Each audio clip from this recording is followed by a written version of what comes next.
Good morning, dear students. Today we will study our chapter number 5 through the eyes of travelers, perceptions of society from 10th to 17th century. आज हम class 12 history का chapter number 5 यात्रियों के नज़रिए से समाज के प्रति उनकी धारणाएं और ये 10वीं से 17वीं सदी के दौरान की महत्वपूर्ण घटनाओं के बारे में अपना ध्यान आकर्षित करता है। चलिए शुरुआत करते हैं चैप्टर की। The account of the travellers provide us with some aspects of social life of the people. तो 10वीं से 17वीं सदी के दौरान जो यात्री आए उन्होंने जो भी किताबें लिखी या अकाउंट्स लिखे, वृतांत लिखे, उनसे उस समय के लोगों के सामाजिक जीवन के कुछ पहलुओं की जानकारी मिलती है। This chapter discusses how these travel accounts enriched our understanding of the past. इस चैप्टर से या इस पार्ट से हम ये भी जान पाएंगे कि किस तरह से इन यात्रा वृत्तांतों ने अतीत को समझने में, मतलब हमारे भूतकाल को समझने में किस तरह से मदद की और किस तरह से इन ट्रैवल अकाउंट्स ने या यात्रा वृत्तांतों ने हमारे अतीत को और ज़्यादा समृद्ध बनाया, एनरिच किया। The theme focused on the accounts of 3 man. और यह चैप्टर मुख्य रूप से 3 लोगों के वृत्तांतों के ऊपर केंद्रित है, Al-Biruni, Ibn Battuta and Francois Bernier, जिसमें पहला था अल्बिरूनी, दूसरा इब्न बतूता और तीसरा फ्रांकोइस बर्नियर, जिनके बारे में हम इस चैप्टर में आगे पढ़ेंगे। तो नेक्स्ट स्लाइड में आपको दिख रहे हैं तीनों व्यक्ति। सबसे पहले अल्बिरूनी जो कि उज्बेकिस्तान से आया था, 11वीं सदी में आया था भारत। और दूसरा इब्न बतूता जो कि मोरक्को से आया था भारत में 14th सेंचुरी, 14वीं सदी में। और तीसरा है फ्रांकोइस बर्नियर जो कि फ्रांस से आया था 17वीं सदी में। ओके, नेक्स्ट टॉपिक है travel accounts and reconstruction of Indian history from 10th to 17th century. ठीक है, मतलब 10वीं से 17वीं सदी के दौरान भारतीय इतिहास का पुनर्निर्माण। ठीक है, यात्रा वृत्तांत, साथ ही 10वीं से 17वीं सदी के दौरान भारतीय इतिहास का पुनर्निर्माण। The account of foreign travellers are helpful in reconstructing the history of India from 10th to 17th century. ठीक है, जो ये विदेशी यात्री भारत आए थे, इन्होंने जो भी किताबें लिखी या अकाउंट या वृत्तांत लिखे, वह 10वीं से 17वीं सदी के दौरान भारत की इतिहास को पुनर्निर्मित करने में बहुत मददगार साबित हुए हैं। Most of the travellers came from vastly different social and cultural environment. ठीक है, इनमें से ज़्यादातर जो यात्री आए थे वो बहुत ही अलग और भिन्न सामाजिक और सांस्कृतिक परिवेश या पर्यावरण से आए थे। Hence they were more attentive to everyday activities and practices। इसीलिए वो ज़्यादातर दैनिक गतिविधियों और रीति रिवाजों, प्रथाओं के प्रति ज़्यादा सचेत रहते थे और उन्हीं के बारे में अपने अकाउंट्स में या वृत्तांतों में ज़्यादा लिखते थे। These were taken for granted by indigenous writers। और इसीलिए इंडिजिनस राइटर्स ने, मतलब हमारे देश के जो लेखक थे, देशी लेखक, तो देशी लेखकों के लिए ये सारे विषय जैसे दैनिक एक्टिविटी, एवरीडे एक्टिविटी और प्रैक्टिसेस के बारे में लिखना, ये सब आम बातें थी, सामान्य बातें थी, जो कि वो ऐसा मानते थे कि ये कोई अकाउंट्स में या किताबों में दर्ज करने लायक नहीं है। जबकि विदेशी लेखकों जैसे कि अल्बिरूनी, इब्न बतूता और फ्रांकोइस बर्नियर ने इन डेली एक्टिविटीज़ और प्रैक्टिसेस को भी अपनी बुक में या अकाउंट में जगह दी है। ठीक है, और देसी के लेखकों ने इसे कोई स्पेशल सब्जेक्ट नहीं समझा और उसे टेकन फॉर ग्रांटेड ले लिया और उसे अपने जो भी किताबें लिखी उनमें उनको कोई जगह नहीं दी, मतलब उसमें लिखा ही नहीं उन्होंने इसके बारे में। There differences in perspective makes their accounts interesting. इसके अलावा इन्होंने जो किताबें लिखी उनके दृष्टिकोण में अंतर की वजह से भी उनके जो अकाउंट्स है वो बहुत ज़्यादा इंटरेस्टिंग बन जाते हैं। ठीक है, तो उनके सोच में या दृष्टिकोण में अंतर था, इसी वजह से उनकी जो किताबें थी या वृत्तांत थे वो और ज़्यादा इंटरेस्टिंग या रोचक लगते थे। Their accounts deals with affairs of the court, religious issues, architectural features and monuments. ठीक है, उनके वृत्तांतों से हमें दरबार से संबंधित धार्मिक मामले या फिर जो आर्किटेक्चर फीचर्स है, वास्तुकला या स्थापत्य कला से संबंधित विशेषताएं, साथ ही स्मारकों के बारे में, ये सारी जानकारी उनकी किताबों से या उनके अकाउंट से हमें मिलती है। ठीक है बच्चों, नेक्स्ट टॉपिक आ जा रहा अपना अल बिरूनी। जो सबसे पहला यात्री आया था भारत इन तीनों में, वो था अल बिरूनी। इसके बारे में जान लेते हैं। Al Biruni was born in 973 in Khwarazm, present day Uzbekistan. Al Biruni का जन्म 973 ईस्वी में ख्वारिज़्म में हुआ था, जो कि आज का उज़्बेकिस्तान देश है, उसके अंदर है। Khwarazm was an important centre of education and Al Biruni received the best education available at that time. Khwarazm उस समय शिक्षा का बहुत ही महत्वपूर्ण केंद्र था और अल बिरूनी ने भी उस समय की जो श्रेष्ठ शिक्षा थी वो प्राप्त की थी। He was a learned man and well versed in several languages such as Syriac, Arabic, Persian, Hebrew and Sanskrit. ठीक है, वह बहुत सारी भाषाओं का ज्ञाता था और एक बहुत ही बड़ा विद्वान था। जो उसे बहुत सारी भाषाएं आती थी, जैसे सीरियाई भाषा, अरबी भाषा, फारसी और हिब्रू तथा संस्कृत भी वो थोड़ी बहुत जानता था। He has learned the Arabic translation of Greek philosophers like Plato. ठीक है, उसने ग्रीक फिलोसोफर, यूनानी जो दार्शनिक था प्लेटो, उनके अरबी ट्रांसलेशन मतलब अरबी भाषा में अनुवाद की हुई किताबों को भी पढ़ा था और उसे सीखा था। Mahmud Ghazni invaded Khwarazm in 1017 and brought Al Biruni with him to Ghazni. Mahmud Ghazni ने 1017 ईस्वी में ख्वारिज़्म पर हमला कर दिया और हमला करके अल बिरूनी को अपने साथ गजनी ले आया। ठीक है, बहुत सारे लोगों को गुलाम बनाकर ले गया, साथ ही अल बिरूनी भी उनके साथ वो ले गया। When the Punjab became a part of the Ghaznavid Empire, Al Biruni who also followed Ghazni and settled there।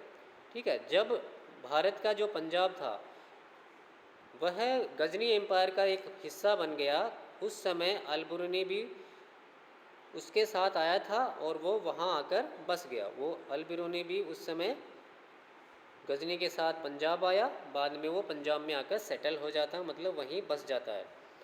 Where he got a chance to learn Indian text on Indian religion and philosophy. यहीं पर रहकर, पंजाब में रहकर ही उसे भारतीय ग्रंथों को पढ़ने का, सीखने का तथा भारतीय दर्शन और धर्म को समझने का उसे मौका मिलता है।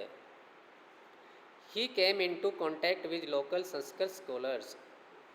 यहीं पर वह लोकल संस्कृत स्कॉलर्स मतलब स्थानीय जो संस्कृत विद्वान थे उनके संपर्क में आता है और उन्हीं से वो थोड़ी बहुत संस्कृत सीखता है, लेकिन वो एकदम संस्कृत का विद्वान नहीं बन पाता है, क्योंकि संस्कृत उसके लिए बहुत ज़्यादा डिफ़िकल्ट या कठिन विषय था।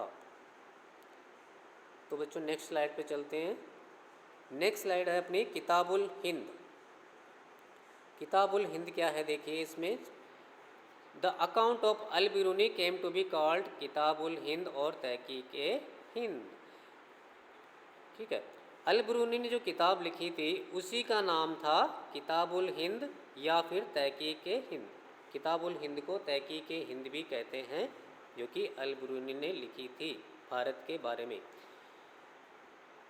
The Kitabul Hind was written in Arabic language and was divided into 80 chapters. Kitabul Hind जो किताब है वह अरबी भाषा में लिखी हुई है, साथ ही यह 80 चैप्टर्स में 80 अलग अलग अध्यायों में बटी हुई है। It's language is simple and lucid. ठीक है, इसकी जो भाषा है वह साधारण भी है और सरल भी है और स्पष्ट भी है, मतलब इतनी ज़्यादा हार्ड या कठिन नहीं कि कोई समझ ही नहीं पाए। तो इसने बड़ी इजी लैंग्वेज में और सिंपल लैंग्वेज में, साथ ही ल्यूसिड यानी स्पष्ट भाषा में लिखा है। It dealt with subject such as religion and philosophy, festivals, astronomy, alchemy, manners and customs, social life, weights and measures, iconography, laws and metrology. तो अब इस किताब में अल बिरूनी की जो किताबुल हिंद है, इसमें किन किन विषयों का समावेश है। देखिए, इस अल बिरूनी ने बहुत सारी विषयों पर प्रकाश डाला है और बहुत सारे सब्जेक्ट को उन्होंने इंक्लूड किया है इस बुक में। जैसे कि रिलीजन फिलोसॉफी, मतलब भारतीय धर्म और दर्शन शास्त्र। फेस्टिवल्स, त्योहारों को भी उन्होंने इस बुक में लिखा, भारत में कौन कौन से त्यौहार मनाए जाते थे उस सब के बारे में। एस्ट्रोनॉमी, यहाँ तक कि खगोल विज्ञान को। कीमिया, अल्केमी जिसको कहा जाता है, कीमिया के बारे में। ठीक है। रीति रिवाज, मैनर्स एंड कस्टम्स जिनको कहा जाता है, मैनर्स एंड कस्टम्स यानी रीति रिवाज। सोशल लाइफ मतलब सामाजिक जीवन के बारे में। वेट्स एंड मेजर्स, भार तोल की विधियाँ, मापन की विधियाँ। आइकोनोग्राफी, मूर्ति कला के बारे में। लॉज एंड मेट्रोलॉजी, कानून के बारे में भी उन्होंने लिखा है। साथ ही मेट्रोलॉजी मतलब माप तंत्र विज्ञान, किस तरह से सामान को तोला जाता था या फिर और चीज़ों को मापा जाता था, वो सब विषय इन्होंने इस किताब में सम्मिलित या शामिल किया है। Al Biruni has adopted a mathematical approach. इसके बाद अल बिरूनी ने बहुत ही ज़्यादा मैथमेटिकल अप्रोच यानी गणितीय दृष्टिकोण को अपनाया था।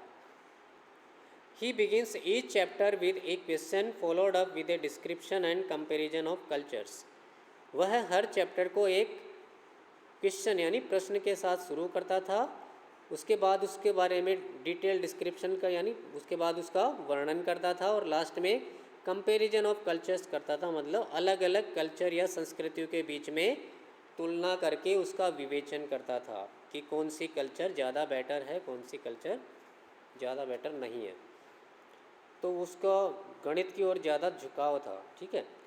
Scholars viewed this method is a result of his mathematical orientation, मतलब विद्वानों ने उसके इस तरीके को उसके गणित की ओर झुकाव का एक ही परिणाम माना था। मतलब विद्वानों ने यह पाया कि उसने ये तरीका इसलिए अपनाया क्योंकि वह गणित की ओर ज़्यादा उसका झुकाव था, या गणित की ओर उसका मतलब ज़्यादा ध्यान था, इसलिए उसने ऐसा तरीका अपनाया कि वो हर चैप्टर को एक सवाल के साथ शुरू करता था, उसके बाद डिटेल डिस्क्रिप्शन या डिटेल में उसका वर्णन करता था, बाद में वो आपस में कंपैरिजन भी करता था अलग अलग कल्चर्स के बीच में।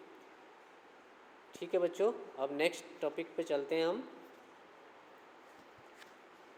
नेक्स्ट टॉपिक है making sense of an alien world, Al Biruni and the Sanskrit tradition, the barriers that Al Biruni observed in understanding Indian society. ठीक है। Making sense of alien world मतलब एक अपरिचित या अज्ञात संसार की समझ। इसमें हम अल बिरूनी और संस्कृतवादी परंपरा के बारे में जानेंगे, और इसमें ये जानेंगे कि उसे भारतीय संस्कृति को समझने में या भारतीय समाज को समझने में किन किन समस्याओं का सामना करना पड़ा, साथ ही किन किन बैरियर यानी बाधाओं का सामना करना पड़ा। ठीक है। अल बिरूनी को भारतीय समाज को समझने में किन किन बाधाओं या रुकावटों का सामना करना पड़ा, इस टॉपिक में हम ये जानेंगे। Al Biruni discussed several barriers that obstructed the understanding of Indian society. तो अल बिरूनी ने बहुत सारी बाधाओं के बारे में, बहुत सारी मतलब 2-3 बाधाओं के बारे में चर्चा की या बताया है, जिसने उसे भारतीय समाज को समझने में दिक्कत या बाधा पैदा की है। ठीक है। क्या क्या बाधा है? पहली बाधा, the first barrier was the language. उसकी जो पहली बाधा या समस्या थी वो थी भाषा की। वो यहाँ की भाषा को ठीक से नहीं समझ पाता था, इसलिए मुख्य रूप से संस्कृत भाषा को। ठीक है।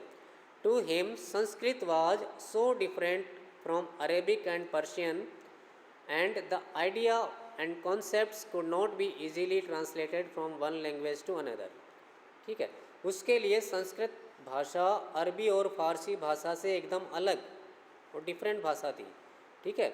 जिसके विचार और अवधारणाएं या सिद्धांत आसानी से एक भाषा से दूसरी भाषा में सिद्धांत ट्रांसलेट नहीं की जा सकती थी, कि कई बार उसने देखा कि एक ही वर्ड के कई मीनिंग हो रहे हैं। ठीक है। तो इस वजह से, और एक ही लाइन के अलग अलग मीनिंग निकल रहे हैं, तो वो कंफ्यूज हो रहा था। संस्कृत में कुछ कुछ शब्द ऐसे हैं कि एक शब्द के अलग एक ही शब्द के अलग अलग अर्थ निकलते हैं, तो वो ऐसे कंफ्यूज हो जा रहा था। ठीक है, तो उसे सबसे पहले जो बैरियर या बाधा महसूस हुई वो थी भाषा की, जो कि संस्कृत भाषा थी। वह अरबी और फ़ारसी से बिल्कुल अलग थी और थोड़ी डिफ़िकल्ट या मुश्किल भी थी, जो कि आसानी से एक भाषा से दूसरी भाषा में ट्रांसलेट नहीं की जा सकती थी। Okay, second barrier, the second barrier was that Al-Biruni identified was difference in religious beliefs and practices. दूसरा उसका जो उसके भारतीय समाज को समझने में बाधा थी वो थी यहाँ के धार्मिक विश्वास और जितने भी प्रथाएं हैं उसमें डिफरेंस यानी अंतर। ठीक है, उसने पाया कि यहाँ पे बहुत सारे धर्म हैं और एक धर्म में भी अलग अलग प्रैक्टिसेस अपनाते हैं। जैसे हिंदू है, हिंदू धर्म में भी अलग अलग रीति रिवाज है। कोई भगवान विष्णु को मानता है, कोई शंकर को मानता है, कोई देवी को मानता है। ठीक है, तो कोई हनुमान जी को मानता है, कोई और किसी देवता को मानता है। ठीक है, किसी के और सबका पूजा का तरीका कुछ कुछ अलग भी दिखा उसे। उसके अलावा वहाँ पे बौद्ध धर्म भी था। ठीक है, जैन धर्म भी था और दूसरे धर्म भी थे। इस वजह से वो यहाँ के धार्मिक विश्वासों और प्रथाओं को ठीक से नहीं समझ पाया। तो दूसरी बाधा उसकी ये थी कि यहाँ पर जो धार्मिक भेद और धार्मिक विश्वास और प्रथाएं थे उनमें काफ़ी ज़्यादा डिफरेंस या भेद देखने को उसे मिला। तो वो कन्फ्यूज हो गया कि यहाँ के मुख्य रूप से धार्मिक विश्वास है क्या। कोई किसी धर्म को मानता, कोई किसको मानता, और एक धर्म में भी अलग अलग लोग मान्यताएं रखते हैं। तो ये दूसरी बाधा थी उसके लिए। तीसरी बाधा क्या है? The third barrier was the self absorption and consequent insularity of the local population. मतलब तीसरी बाधा उसके लिए जो थी वो थी सेल्फ एब्जॉर्प्शन। एब्जॉर्प्शन मतलब घमंड या अभिमान। यहाँ के लोगों में बहुत ज़्यादा अभिमान या घमंड था, ऐसा उसका मानना था। ठीक है, और इसके परिणाम स्वरूप ही यहाँ के लोग बहुत ज़्यादा संकीर्ण मानसिकता के हो गए थे। कॉन्सिक्वेंट इंसुलिटी मतलब परिणाम स्वरूप जो फलगामी जो संकीर्णता या मानसिक संकीर्णता होती है वो हो गए थे। यहाँ के लोग बहुत ज़्यादा अभिमानी थे और मानसिक रूप से वो तुच्छ सोच रखते थे, ऐसा उसका मानना था। और इसकी वजह से अल-बिरूनी उनसे जब भी कोई सवाल पूछता तो वो कोई जवाब नहीं देते, और जब जवाब नहीं देते तो अल-बिरूनी को ऐसा ही लगता है कि यहाँ के लोग बड़े अभिमानी घमंडी है और यहाँ के लोगों ने जितना ज्ञान प्राप्त कर रखा है उसी को वो सब कुछ समझते हैं। इसी के आधार पर उन्होंने उनकी सोच को भी तुच्छ या संकीर्ण कहा है। ठीक है, इसी वजह से वो मुख्य रूप से ब्राह्मणों द्वारा लिखे गए ग्रंथों पर ही डिपेंड रह गया भारतीय समाज को और संस्कृति को समझने में। ठीक है, he depended mainly on the works of Brahmans and often quoted from the Vedas, the Puranas and Bhagavad Gita, the works of Patanjali and the Manusmriti. और इसीलिए वह मुख्य रूप से ब्राह्मणों द्वारा रचित कृतियों पर ही डिपेंड यानी निर्भर रह गया, जैसे कि वेदों पर, पुराणों पर, साथ ही भगवद गीता, पतंजलि की कृतियों पर और मनुस्मृति जो किताब थी उनके ऊपर वो डिपेंड रह गया। और उन्हीं को पढ़कर उन्होंने भारतीय समाज और संस्कृति को समझने की कोशिश की थी। तो ये 3 बैरियर्स के बारे में बताया गया है। नेक्स्ट टॉपिक पर चलते हैं बच्चों। अल-बिरूनीज डिस्क्रिप्शन ऑफ कास्ट सिस्टम। ठीक है, देखिए जाति प्रथा के बारे में अल-बिरूनी ने क्या कहा, इसके बारे में है ये टॉपिक। यहाँ पर किस प्रकार की जाति व्यवस्था थी उसके बारे में वो क्या कहता है, देखिए। Al-Biruni tried to explain the caste system by comparing it with other societies. Al-Biruni ने भारतीय जाति व्यवस्था के दूसरे समाज के साथ, मतलब दूसरे देशों के जो समाज है उनके साथ तुलना करते हुए उसको एक्सप्लेन या स्पष्ट करने की कोशिश की है। He said that in ancient Persia there were 4 social categories. उसने कहा कि प्राचीन पर्शिया यानी फारस में, जो आज का ईरान है, ईरान को पहले पर्शिया कहा जाता था, तो प्राचीन फारस या ईरान में देयर वर 4 सोशल कैटेगरीज, 4 सामाजिक श्रेणियां थी। कौन कौन सी है? पहली knights and princes, knights and princes मतलब घुड़सवार और राजकुमार। दूसरा monks and fire priests and lawyers, दूसरी कैटेगरी में मॉन्क्स आते थे, भिक्षु वगैरह, अनुष्ठानिक प्रीस्ट, प्रीस्ट मतलब अनुष्ठानिक पुरोहित, अनुष्ठान वगैरह यज्ञ वगैरह हवन वगैरह करने वाले, एंड लॉयर्स तीसरा वकील, वकील ये भी दूसरी कैटेगरी में आते थे। अब तीसरी कैटेगरी में कौन कौन है? Physicians, astronomers and other scientist, मतलब तीसरी कैटेगरी में चिकित्सक यानी डॉक्टर आते थे, खगोल शास्त्री आते थे और दूसरे वैज्ञानिक वगैरह आते थे।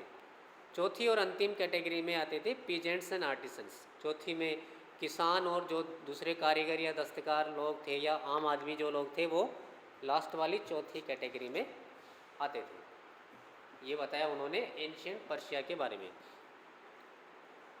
ही try to understand that social division were not unique to India, उसने ये भी करने की कोशिश की कि भारत में जो सामाजिक जो विभाजन है वह एकदम यूनिक या विचित्र नहीं है, मतलब ऐसा नहीं कि भारत में ही है कहीं और नहीं है। इसलिए भारत का जो सोशल डिवीज़न है या सामाजिक विभाजन है वह कोई अनूठा या विचित्र नहीं है। He pointed out that within Islam all man were considered equal and difference was based on only the observance of piety. ठीक है, उसने ये भी कहा कि इस्लाम के अंदर, इस्लाम धर्म में सभी लोग बराबर माने जाते हैं, कोई छोटा या बड़ा या ऐसा नहीं होता, उसमें भेदभाव नहीं होता, जाति के आधार पर भेदभाव नहीं होता इस्लाम में। और ये भी कहा कि वहाँ इस्लाम में जो अंतर होता वो केवल ऑब्जर्वेंस ऑफ पीटी के आधार पर यानी धर्म के पालन से संबंधित होता है। ठीक है, तो कोई इस्लाम धर्म को कैसे फॉलो करता है उसी के आधार पर उसमें थोड़ा अंतर देखने को मिलता है, लेकिन इसमें कास्ट आधारित कोई अंतर देखने को नहीं होता, सब लोग इक्वल माने जाते हैं इस्लाम में, ऐसा उसने कहा है। आगे क्या कहता है? हाँ, he described about the 4 varnas such as Brahmin, Kshatriya, Vysya and शूद्र। उसने 4 वर्णों के बारे में भी वर्णन किया है कि उस समय भारत में 4 वर्ण थे हिंदू धर्म में, ब्राह्मण, क्षत्रिय, वैश्य और शूद्र। But he did not accept the Brahmanical notion of pollution, लेकिन उसने जो ब्राह्मणिकल नोशन ऑफ पोल्यूशन था, मतलब ब्राह्मणों की जो विचारधारा कि व्यक्ति पवित्र या अपवित्र हो सकता है, ठीक है, अशुद्ध हो सकता या अपवित्र हो सकता है, उसकी विचारधारा को उन्होंने स्वीकार नहीं किया, रिजेक्ट कर दिया। ठीक है, जो ब्राह्मणिकल विचारधारा थी कि शूद्र अछूत होते हैं, उनको छूना नहीं चाहिए, देखना भी नहीं चाहिए, ठीक है, तो ये अपवित्रता या अशुद्धता की जो विचारधारा थी उसको उन्होंने रिजेक्ट कर दिया, स्वीकार नहीं किया। Okay, he said that everything which falls into A state of impurity strives and succeeds in regaining its original condition of purity। उसने कहा कि हर वो चीज़ जो अपवित्र हो जाती है, ठीक है, हर कोई चीज़ जो अपवित्र हो जाती है वह पुनः अपनी मूल स्थिति यानी पुरानी स्थिति में आने की कोशिश करती है, यानी दोबारा से शुद्धता को प्राप्त करने की कोशिश करती है, और वो तब तक कोशिश करती है जब तक कि वो उसमें सफल नहीं हो जाती है। ठीक है, तो वो कोशिश करती रहती है और कोशिश करने से उसे सफलता प्राप्त हो जाती है और वापस अपनी मूल स्थिति में यानी वो शुद्धता को प्राप्त हो जाती है।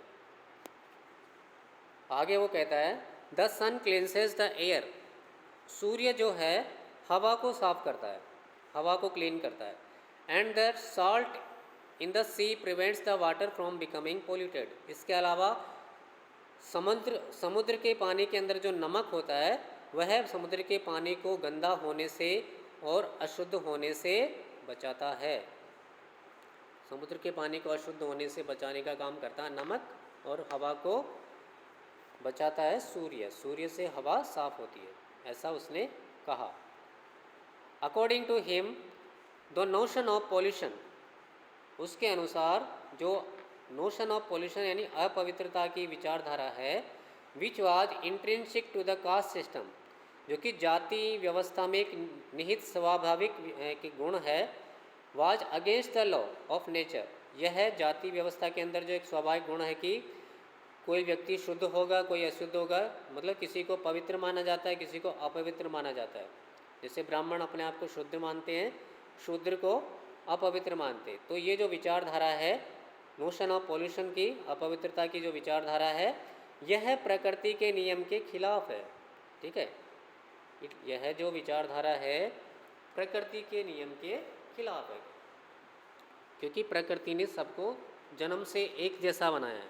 तो फिर यहाँ आने के बाद वो शुद्ध अशुद्ध या पवित्र अपवित्र कैसे हो सकते हैं। आगे वो कहता है, Al-Biruni's description of caste system was deeply influenced by his familiarity with normative Sanskrit texts which laid down the rules governing the system from the point of view of the Brahmins। अल्बरूनी ने जो वर्णन लिखा जाति प्रथा के बारे में, वह मुख्य रूप से उस नियामक या मानक संस्कृतवादी ग्रंथों से प्रभावित है जो कि ब्राह्मणों द्वारा ही और ब्राह्मणों के दृष्टिकोण से ही लिखे गए हैं। उन्हीं के आधार पर उनमें नियम कानूनों का प्रतिपादन किया गया है, समाज को चलाने के लिए, सिस्टम को चलाने के लिए, जो कि ब्राह्मणों द्वारा ही और ब्राह्मणों के दृष्टिकोण से ही उन्हीं के फायदे को या उन्हीं के दृष्टिकोण में ध्यान में रखते हुए बनाए गए जो कि ग्रंथ है, ये किताबें हैं, उनसे वो प्रभावित हुआ और उनसे प्रभावित होकर ही उसने अपनी कास्ट सिस्टम से संबंधित जो भी डिस्क्रिप्शन दिया है वो लिखा है। तो बच्चों, इस वीडियो में हम इतना ही करेंगे। अगले वीडियो में हम इब्न बतूता के बारे में पढ़ेंगे। ठीक है, तो अगले वीडियो के लिए आप बने रहिएगा। धन्यवाद।